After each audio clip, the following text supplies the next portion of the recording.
Values Education 9, Term 1, Learning Competency 8C, na isasakilos ang mga paraan ng pagkilala sa sariling sexualidad ayon sa gabay ng pamilya.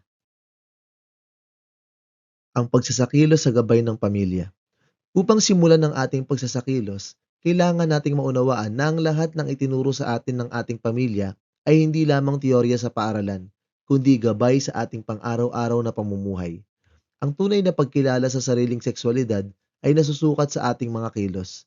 Hindi sapat na alam natin ang mga kahulugan. Ang mahalaga ay kung paano natin ito sinasabuhay nang may kalinisan ng intensyon at responsibilidad. Kapag tayo ay nasa labas ng tahanan at humaharap sa iba't ibang impluensya o pagsubok, ang mga itinanim na pagpapahalaga at paalaala ng ating mga magulang ang nagsisilbing kompas natin sa pagpapasya.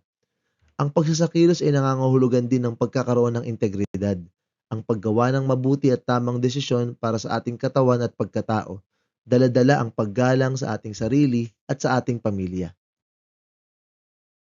Marami tayong tinalakay na mahalagang konsepto sa mga nagdaang aralin.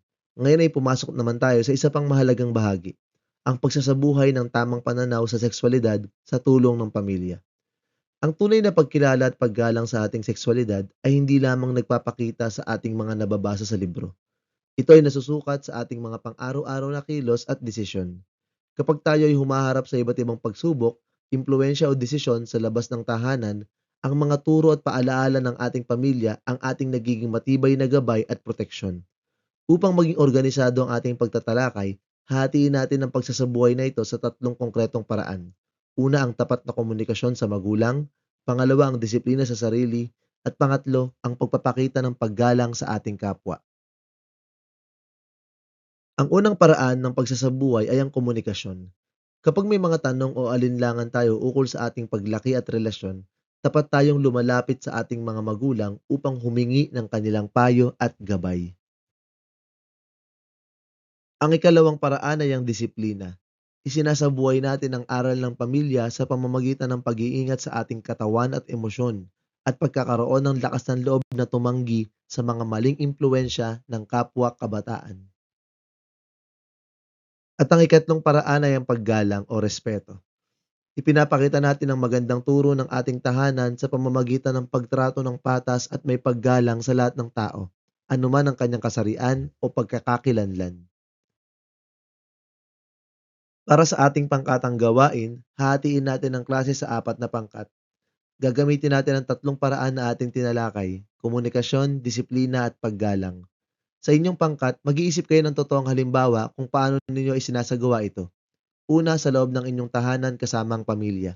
At pangalawa, dito sa paaralan kasama ang inyong mga kamag-aral at guro. Meron kayong 20 minuto para pag-usapan at isulat ito sa kartolina. Pagkatapos, pumili ng isang kinatawan na magpapaliwanag ng inyong mga sagot sa harap. Gamit ang chart na ito, pag-uusapan ninyo kung paanong konkretong maipapakita ang komunikasyon, disiplina at paggalang. Hindi lamang sa loob ng tahanan kasama ang pamilya, kundi pati na rin dito sa paaralan kasama ang inyong mga kamag-aral at guro. Meron kayong 20 minuto para punan ng chart at pagkatapos ay pumili ng kinatawan na maglalahad ng inyong mga sagot sa klase. Bilang pagtatapos ng ating aralin, tandaan natin na ang mga gabay at turo ng ating pamilya ay hindi para limitahan ang ating kalayaan, kundi para protektahan tayo at tulungang lumaki bilang isang mapanagutang individual. Naway bitbitin natin sa ating pang-araw-araw na buhay ang tatlong salitang ating tinalakay: komunikasyon sa tahanan, disiplina sa sarili, at paggalang sa kapwa. At dito po nagtatapos ang lahat ng aralin para sa Term 1 ng Values Education 9. Sana po ay marami kayong natutuhan. Salamat sa panonood at pakikinig. At magkita-kita pa tayo sa mga susunod na term. Paalam!